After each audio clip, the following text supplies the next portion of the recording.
dugaan pemerasan proyek pembangunan pabrik PT Chandra Asri Alkali atau PT CAA di Cilegon, Banten senilai 5 triliun rupiah berujung pada penetapan 3 tersangka oleh kepolisian. Ketiga tersangka itu terdiri atas Ketua Kadin Cilegon Muhammad Salim, Wakil Ketua Bidang Industri Kadin Cilegon Ismatullah, dan Ketua Himpunan Nelayan Seluruh Indonesia atau HNSI Cilegon Rufaji Jahuri. Ketiganya ditetapkan sebagai tersangka pada Jumat 16 Mei 2025. Di Reskrimum Polda Banten, Kombes Pol Dian Setiawan menyebut, ketiganya ditetapkan sebagai tersangka atas dugaan pemerasan dan intimidasi untuk meminta proyek. Seperti apa duduk perkara kasus dugaan pemerasan proyek Ketua Kadin Cilegon? Simak 3 faktanya berikut.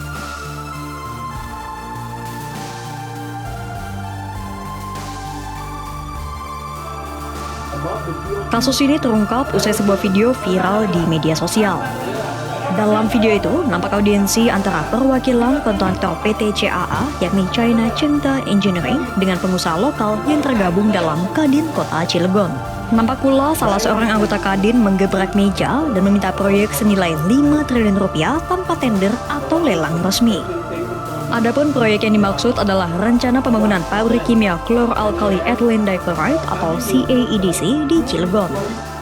Pabrik CAEDC di Cilegon itu masuk dalam daftar proyek strategis nasional atau PSN pemerintahan Prabowo Subianto.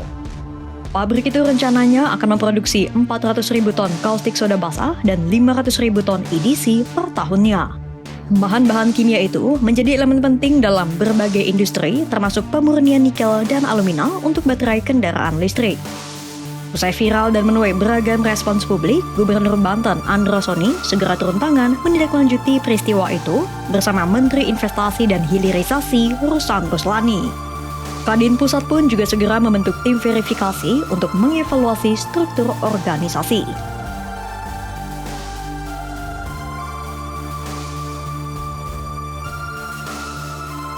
Polisi menjelaskan peran masing-masing tersangka dalam kasus dugaan pemerasan ini. Pertama adalah Wakil Ketua Bidang Industri Kadin Cilegon, Ismatullah, yang menggebrak meja dan meminta proyek 5 triliun rupiah tanpa lelang resmi. Kemudian, Ketua Kadin Cilegon, Muhammad Salim, berperan menemui kontraktor PT CAA, yakni China Chengda Engineering atau CCE, pada 14 dan 22 April 2025 bersama Ismatullah. Salim dan Ismatullah disinyalir memaksa CCE untuk memberikan proyek kepada mereka tanpa lelang dalam 2 pertemuan itu. Salim bahkan berencana menggerakkan massa untuk melakukan demonstrasi, meski batal karena Salim dijanjikan bertemu dengan CCE pada 9 Mei 2025. Salim berkoordinasi dengan HIPMI, HNSI, dan ormas lainnya untuk berunjuk rasa. Rencana Salim itu dibuktikan melalui percakapan antara dirinya dengan Rufaji Jahuri dari HNSI. Sementara peran Jahuri diduga mengancam akan menghentikan proyek PT CAA jika pengusaha lokal tidak dilibatkan. Selain ketiga orang itu, 14 orang lainnya masih berstatus saksi dan terus diselidiki oleh polisi. Ketiga tersangka dijerat pasal 368 KUHP tentang pemerasan dan pasal 160 KUHP tentang penghasutan dengan ancaman penjara maksimal 9 tahun.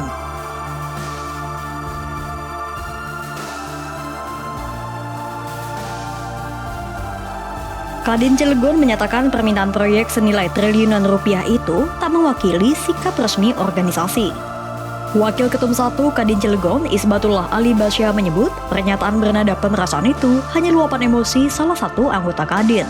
Pasalnya, sikap CCE dianggap kurang komunikatif sehingga memantik emosi anggota Kadin. Isbat juga mengeklaim pertemuan dalam video yang viral merupakan rapat resmi dan memiliki berita acara.